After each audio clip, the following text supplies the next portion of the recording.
फसल उत्पादन एवं प्रबंधन। ठीक है, देखिए सबसे पहली जो हेडिंग है ना, इसके बारे में हम जान लेंगे। ए बाबू, आपने अपने घर के अगल बगल खेत में देखा है? खेत में घूमने कभी गए हैं? कौन कौन गए हैं बताइए? जब सब लोग खेत में गए होंगे तो खेत, मान लो ये आपका बड़ा सा भूभाग है खेत का। कैसे खेत होता है बोलिए? चारों तरफ से आग से उसको घेरा रहता है और इसमें आप उपयोगी फसल उपजाते हैं। बोलिए, उपयोगी फसल। कभी धान इसमें रोप देते हैं, तो कभी गेहूं रोप देते हैं, कभी मटर रोप देते हैं, कभी दलहन रोप देते हैं, कभी तिलहन रोप देते हैं, कभी ईख रोप देते हैं। नहीं रोप देते हैं जी? ये सब चीज़ क्या है बताइए? उपयोगी फसल है ना जी। इसका उपयोग में आप लाते हैं ना, धान का चावल बना के आप लेते हैं, गेहूं का आटा बना के आप लेते हैं, भोजन के रूप में लेते हैं कि नहीं? ईख को भी लेते हैं कि नहीं? दलहन, तिलहन, मसाला, लहसुन, अदरक, हल्दी, ये सारा चीज़ उगाते हैं कि नहीं उगाते हैं बताइए? मटर उगाते हैं, बूट उगाते हैं, बोलिए। ये जितने सारी उपयोगी फसल है, अपनी उपयोगी पौधे हैं, कहिए धान के पौधे होते हैं ना, गेहूं के पेड़ होते हैं ना? नहीं ना? क्या होता है? गेहूं पौधा होता है, राइट। तो जितने आप उपयोगी पौधा उगाते हैं ना जी खेतों के अंतर्गत, एक बड़े भूभाग के अंतर्गत, भूभाग यानी भूमि का छोटा सा भाग भूभाग कहलाता है। ठीक है, अरे बात समझ में? तो एक जब छोटे से भूभाग के अंतर्गत आप उपयोगी पौधा को उगाते हैं ना अपने भोजन के लिए, तो उसी को क्या कहते हैं? फसल कहते हैं। ठीक है, कोई दिक्कत है? तो हम लिख सकते हैं कि एक बड़े भूभाग पर उपजाए जाने वाली उपयोगी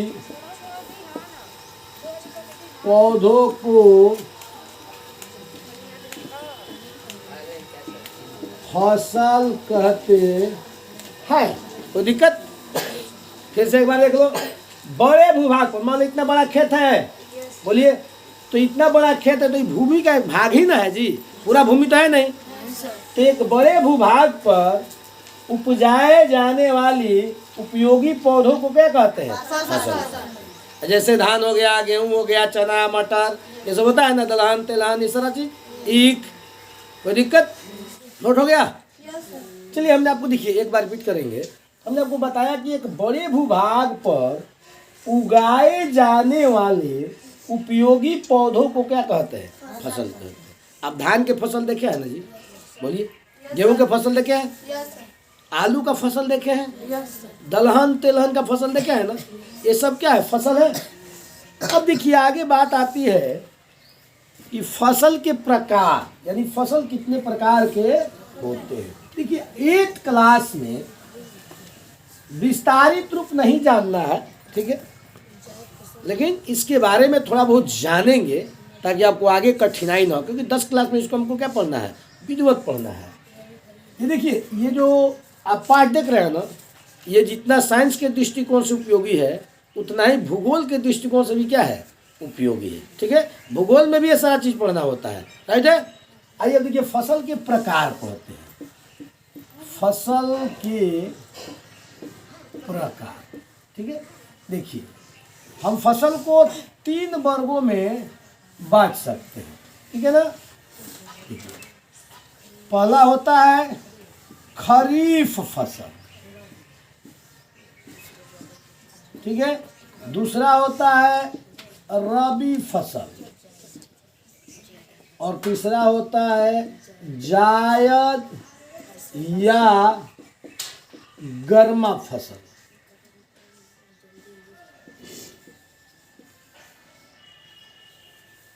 चलिए देखिए, ये जो खरीफ फसल है ये वर्षा ऋतु में उगाए जाते हैं।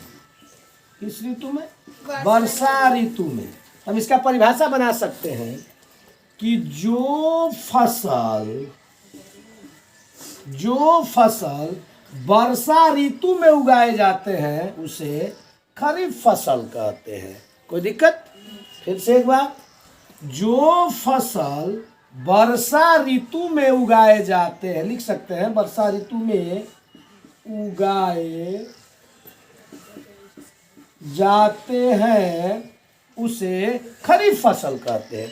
तो आप ही बताइए, वर्षा ऋतु में कौन फसल उगाए जाते हैं? सबसे तो मुख्य चीज है कि धान है। धान वर्षा ऋतु में उगाए जाते हैं ना। या इसका एक और परिभाषा हो सकता है कि जो फसल जून जुलाई में उगाए जाते हैं उसको खरीफ फसल कहते हैं। ठीक है। और रबी फसल हम लिख सकते हैं इसको कि जो फसल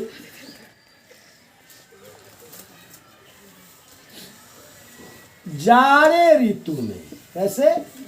जाड़े ऋतु में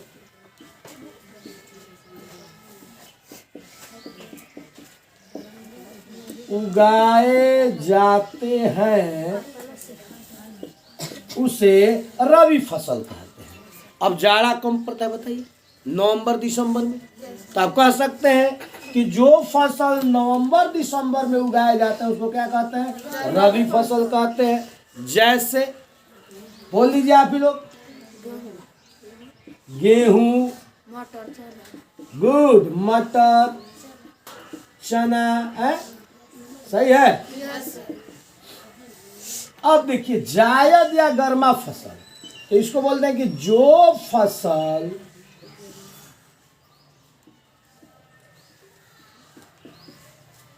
गर्मी के दिनों में उगाए जाते हैं। खीरा, ककड़ी, फूट खाए हैं, हिंदवाना, बोलिए। अब तो आ गया पिपरमेंट, सुपरमेंट, ये सारा चीज कौन फसल है? जायद फसल है। अब ये उगाए जाते हैं क्या? मार्च अप्रैल के महीने में। ठीक है ना। तो आपका देखिए 3 तरह का फसल हुआ, खरीफ फसल, रबी फसल और जायद फसल। कोई दिक्कत? इसलिए कि हमने पढ़ा कि फसल के प्रकार, खरीफ फसल, रबी फसल और जायद फसल। हमने बताया कि जो वर्षा ऋतु में उगाए जाते हैं उसको खरीफ, जैसे धान है, ईख है, ईख भी है, देख लीजिएगा थोड़ा सा। रबी फसल, जो फसल जाड़े ऋतु में उगाए जाते हैं उसे क्या कहते हैं? रबी फसल, जैसे गेहूं है, मटर है, चना है। दिक्कत? अब हमने जायद फसल बताया जो फसल गर्मी के दिनों में उगाए जाते हैं। अब इसको थोड़ा पीछे लेके आपको चलते हैं, थोड़ा सा पीछे, तो पता चलेगा कि आखिर ये सब चीज़ आया कैसे। सही बात है कि नहीं बताइए? देखिए, तो हमारे जो पूर्वज थे ना, जो पूर्वज जिसके हम वंशज हैं, वो इसी तरह घूमते फिरते थे, घुमंतु भोटिया का जीवन व्यतीत करते थे। क्योंकि खाने के लिए तो कुछ था नहीं, रहने के लिए आवास नहीं था, इधर उधर घूमते रहते थे। ये सब सारी बातें देखिए, लगभग 10,000 वर्षों तक लोग इसी तरह घूमते थे, नंगे धड़ंगे, कंद मूल फल मिल गया खा लिया, नहीं तो जहाँ भोजन मिला वहाँ चल दिया। अब मान लीजिए आप ही को देखिए, आपके गार्जियन को देखिए, जहाँ भोजन की तलाश पूरी होती है वहीं न जाते हैं लोग। बोलिए, तो इसी तरह पहले होता था, भोजन तो मिलता नहीं था, जहाँ मिला वहीं खा लिया, नहीं तो आगे बढ़ते रहे, अस्थायी निवास नहीं था। तो एक बार ऐसी घटना घटी, लोगों ने देखा कि बीज है और बीज से पौधे निकल रहे हैं, यानी बीज से पौधे निकल रहे हैं, और उस पौधे से पुनः बीज निकलते हुए देखा। देखिए ध्यान से कैसे बदलाव होता है। देखिए, कहा जाता है ना कि सृष्टि हमेशा एक जैसी नहीं होती है, दुनिया एक जैसी नहीं होती है, बदलती रहती है। तो लोगों ने देखा, हमारे जैसे शिक्षित तो थे नहीं, नंगे दड़ंगे घूमते थे, जहाँ भोजन मिला कर लिए, नहीं तो बढ़ते गए। घुमंतु भोटिया उनको कहा जाता था, आज यहाँ कल वहाँ, जहाँ भोजन वहाँ। सही है। लेकिन देखा वहाँ कि भाई अगर ऐसा बीज है, अगर बीज है तो इससे क्या निकल रहे हैं? पौधे निकल रहे हैं। और फिर जब इस पौधे को उन्होंने बड़ा होते देखा, तो फिर देखा कि इसी पौधे में ऐसा क्या हो रहे हैं? बीज लग रहे हैं। जैसे आप धान के देखे हैं ना बिजड़ा, पहले बीज छोटा छोटा डाला जाता है ना धान, अब पुनः वो बड़ा होता है ना पौधा के रूप में, तो पुनः उस पौधा में कैसा निकलता है, उसी तरह ना बीज टंग जाता है, वही ना धान उसमें टंगता है। तो ऐसा लोगों ने देखा, और देखा तो जान गए कि चलो यहाँ इंतजार करते हैं, एक से अनेक हो रहा है। इस तरह लोग जब यहाँ इंतजार करने लगे तो अस्थाई हो गए कि नहीं बताइए। और जब अस्थाई हो गए तो कहाँ रहेंगे, तो घर की खोज शुरू हो गई। घर बनाते हैं तो घर क्या आज जो जैसा वैसा बनता था, लकड़ी का बन गया, फूस का बन गया, पहाड़ के कंदरा हो गया, या फिर पत्थर का बन गया, यही ना उस वक्त मिलेगा। ऐसा नहीं ना था कि करनी है, सीमेंट है, गिट्टी है, छड़ है, उससे घर बना लिया, ऐसा तो था नहीं। तो उन्होंने जो चीज मिला उसी से अस्थाई घर बना के रहने लगे। यानी कृषि की खोज ही अस्थाई घर को प्राप्त किया। सही बात है कि नहीं बताइए। अब लोग जान गए कि नहीं यही ये बीज को हमको खाना है, आई बराबर उग रहा है, तो उन्होंने वही अपना आशियाना बना लिया, घर बना लिया, और घर बना के रहने लगे। आगे बात समझ में। कितने हजार वर्ष तक घूमते रहे? 10,000 वर्ष तक घूमते रहे। ठीक है। और जब उन्होंने बीज से पौधा और पौधा से पुनः बीज निकलते देखा तो उनको कुछ समझ तो आया, हो ना हो इससे हम अपना गुजारा कर सकते हैं। तो ये कृषि ही उस वक्त के लोगों को अस्थायी रूप से निवास बनाने पर क्या कर दिया, विवश कर दिया। इस तरह लोग घरों के अंदर रहने लगे, नहीं तो घर में नहीं रहते थे। आज यहाँ मिला कंद मूंद फल खा लिया, आज यहाँ खत्म हो गया तो फिर चल दिए ढूंढने के लिए कि कहीं और है, तो चलो वहाँ खाएंगे रहेंगे। सही है, आगे बात समझ। तो अब आगे बढ़ते हैं कि ये तो हो गया फसल और फसल के प्रकार। अब फसल उत्पादन कैसे होता है, क्योंकि फसल तो अधिक मात्रा में ना चाहिए जी। तो आइए चलते हैं फसल उत्पादन के लिए।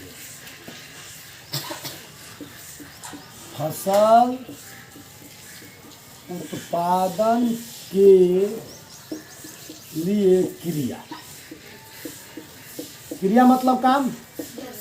देखिए अब हम फसल उत्पादन की ओर बढ़ते हैं, तो फसल उत्पादन के लिए कुछ क्रिया किया जाएगा, काम किया जाएगा, तभी तो फसल उत्पादन होगा। ठीक। तो देखिए फसल उत्पादन के लिए जो पहला काम होगा वो होगा मिट्टी की तैयारी। सही बात है, बोलिए। जिसको हम लोग बोलते हैं जुताई। सही है। पहले तो हम मिट्टी की तैयारी करेंगे तभी तो फसल हम उगाएंगे, एनी डाउट। तो देखिए अब मिट्टी की तैयारी यानी जुताई कैसे की जाती है, तो हल द्वारा मिट्टी को उलट पुलट करने की क्रिया को क्या कहते हैं, जुताई कहते हैं, यानी मिट्टी की तैयारी कहते हैं। कोई दिक्कत? देखिए एकदम साधारण सी भाषा में आपको समझा रहे हैं, 8th क्लास है ना, तो साधारण सी भाषा में समझ में आएगा। अब हल देखे हैं ना, पुराने जमाने के हल आप लोग देखे हैं। देखिए पुराने जमाने के हल ऐसे होते थे, ठीक है, यहाँ पकड़ने वाला होता था, ठीक है, और इस जो आगे वाला भाग है ना नुकीला होता था, जो जमीन में क्या होता था, धंसता था। इसको हम बोलते थे सीता। क्या बोलते थे? सीता। और पकड़ने वालों को बोलते थे परिहत। परिहत, ठीक है।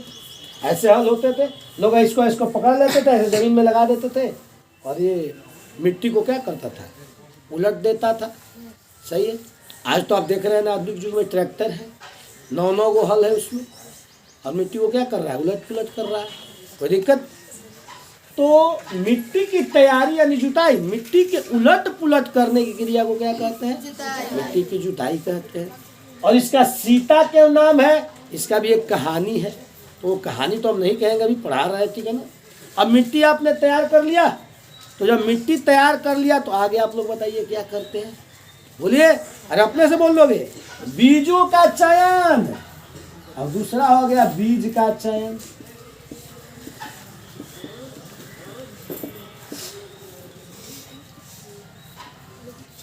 अब बीज का चयन मतलब क्या जी, आप कैसे बीज उसमें रोपना चाहते हैं। बीज तो दो प्रकार का होता है ना जी, एक अच्छा बीज और एक खराब बीज। तो कोई खराब बीज रोपना चाहेगा नहीं सर। खराब बीज रोपोगे अन्न होगा नहीं, अन्न होगा नहीं तो फिर दिक्कत हो जाएगी। ठीक है, तो हम पहले क्या करते हैं ना कि बीजों का चयन करते हैं। क्या करते हैं? बीजों का चयन करते हैं। अब चयन के प्रक्रिया में क्या है देखिए कि एक नाद ले लेंगे, ऐसे देखिए एक नाद ले लेंगे, कोई दिक्कत।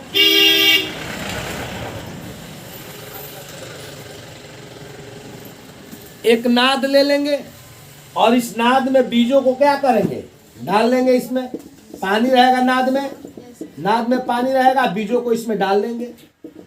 अब जब बीज डालेंगे तो ध्यान से देखिएगा, जो बढ़िया बीज होगा वो पेंदी में चला जाएगा, जो भारी बीज होगा ना, जो बढ़िया बीज होगा वो पेंदी में चला जाएगा। ठीक है, आज जो खराब बीज होगा यानी जो खोखड़ हो जाएगा, अशुद्ध हो जाएगा, वो बीज ऊपर क्या हो जाएगा, ये हो गया अशुद्ध यानी खराब बीज। ये हो गया पेंदी में शुद्ध यानी भारी बीज।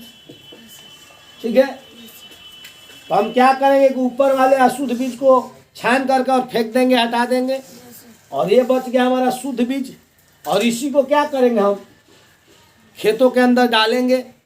ठीक है, देखिए ध्यान से, हमने मिट्टी तैयार कर लिया, मिट्टी तैयार करके हमने बीज का चयन कर लिया, क्योंकि बीज का चयन होगा तभी तो बुआई होगा। बीज का चयन नहीं होगा तो बुआई कहाँ से होगा। बीज का चयन हमने कैसे किया, नाद लिया, या घर में कोई बाल्टी हो तो बाल्टी में भी कर सकते हैं, उसमें हमने बीज को डाला। ऐसे तो दिखेगा नहीं कि बीज कौन बढ़िया है कौन खराब है, तो हमने इस पानी में डाला तो जो भारी बीज है, बढ़िया बीज है, वो पेंदी में चला गया, जो अशुद्ध बीज है, खराब है, वो पानी के ऊपर तैरने लगा, खोखड़ रहेगा, दीमक खाया हुआ रहेगा, तो क्या होगा, तैरेगा नहीं। तो जब तैरने लगा तो इसको हमने हटा लिया और हमको कौन सा बीज प्राप्त हो गया, शुद्ध बीज। अब शुद्ध बीज को क्या करेंगे कि हम मिट्टी के अंदर डालेंगे, तो उसको क्या बोलेंगे, बुआई बोलेंगे। ठीक है, यानी बीजों को मिट्टी के अंदर डालने की क्रिया को हम क्या कहते हैं, बुआई कहते हैं। कोई दिक्कत? तो इसको पहले नोट कीजिए।